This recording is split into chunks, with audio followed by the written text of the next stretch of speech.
envie d'entreprendre, volonté de réussir, regardez le Club Éco d'Objectifnews.tv avec la Banque Populaire Occitane.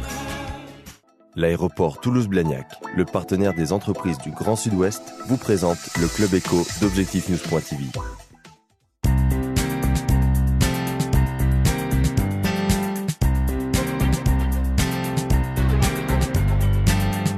Bonsoir, bienvenue dans le Club Éco d'Objectifnews.tv. Nous recevons chaque soir un invité politique ou économique. Aujourd'hui, Jean-Marc Westhousfort. Bonjour. Bonjour, merci de me recevoir. Vous êtes maire de Cahors, président également du Grand Cahors, maire depuis 2008.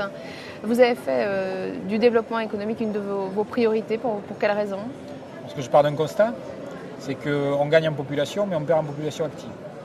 Et qu'on a vraiment besoin de développer de l'emploi pour attirer cette population-là qui permettra à un moment donné de faire jouer la solidarité avec une population qui va être de plus en plus âgée et qui va demander forcément de plus en plus de services et qui va mettre à contribution les collectivités notamment. Ça veut dire que Cahors perd des emplois?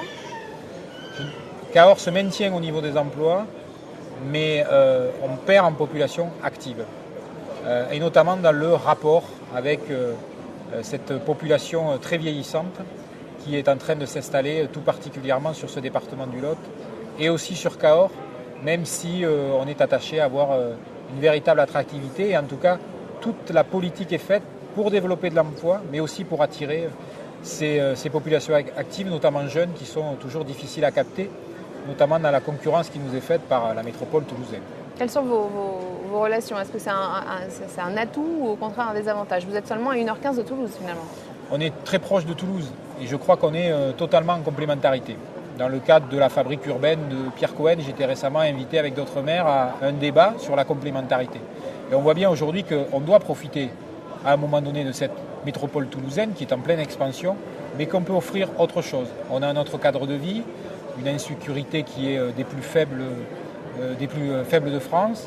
On a un très beau patrimoine, on a des paysages, on a des secteurs préservés, on a une offre aussi culturelle et touristique qui me paraît extrêmement intéressante. En tout cas, on met véritablement le paquet dessus. On n'a pas de problème d'accueil de la petite enfance. Donc on veut offrir autre chose, une autre cadre de vie pour séduire aussi ces actifs qui ont plutôt tendance à se rapprocher incontestablement de villes un petit peu plus urbaines et qui paraissent plus dynamiques. Comment vous attirez comment attirer les entreprises? Il y a une zone d'intérêt régional à Cahors, c'est ça? Il y a une zone d'intérêt régional qui a un potentiel très important puisqu'on est à terme sur plus de 380 hectares, qui se développe beaucoup autour de la moyenne logistique, autour des entreprises sur le développement durable. Depuis qu'on est arrivé à la responsabilité, 2008, on a mis tous les moyens qu'il fallait, on a monté un syndicat mixte avec le conseil général et on a un nombre d'emplois qui a été multiplié par 2. Donc on a tous les jours des entreprises qui viennent nous voir pour qu'on puisse les installer sur cette zone qui est à la fois qui offre du foncier et à la fois qui est à proximité de Cahors. Des projets d'implantation d'entreprise? La plateforme logistique de M. Bricolage qui va desservir tout le sud, c'est désormais calé. L'ouverture aura lieu en fin d'année prochaine. C'est 100 emplois. Pour Cahors, c'est pas rien. D'autres vont inconstamment suivre.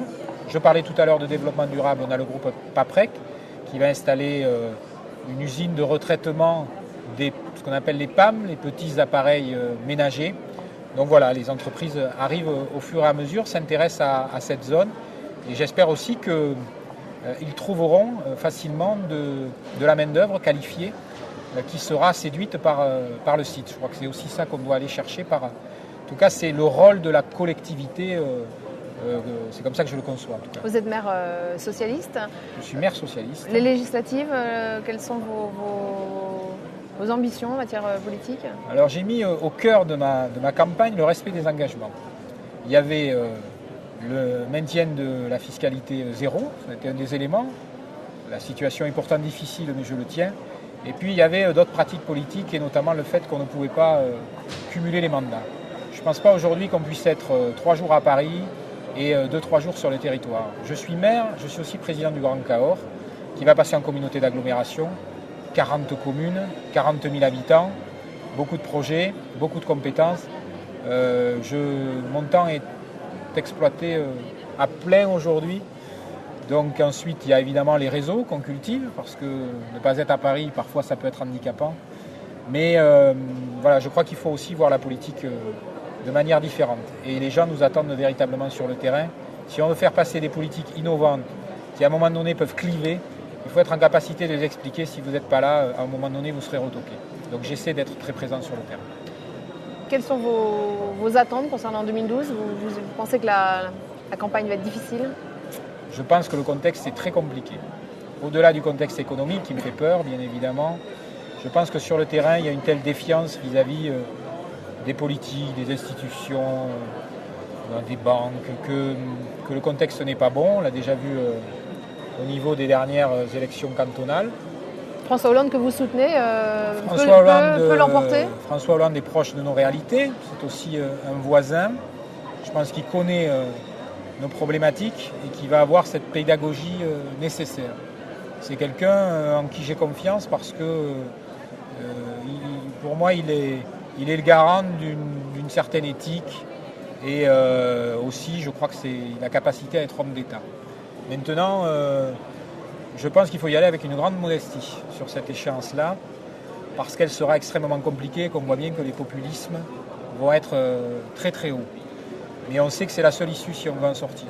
Donc écoutons aussi ce qui nous est dit et essayons d'expliquer que les choses ne sont pas simples, mais qu'en tout cas, le grand chaos ne sera pas salvateur et qu'on a quand même intérêt à un moment donné à se serrer les coudes et d'expliquer que voilà, il y a une issue qui est possible et que ça sera difficile.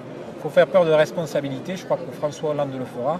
Il ne faut aussi pas désespérer les gens parce qu'ils attendent un certain espoir. L'équilibre est compliqué, j'en ai bien conscience, mais il dépend aussi de la réussite de François Hollande, bien sûr, mais au-delà, la réussite de notre pays dans cette mondialisation durant laquelle reconnaissons que ça va être compliqué de faire notre place quand on voit la place de la Chine, quand on voit la place des États-Unis, quand on voit les difficultés de l'Europe aujourd'hui à avoir une vraie stratégie commune. Merci d'avoir été notre invité aujourd'hui. Avec plaisir.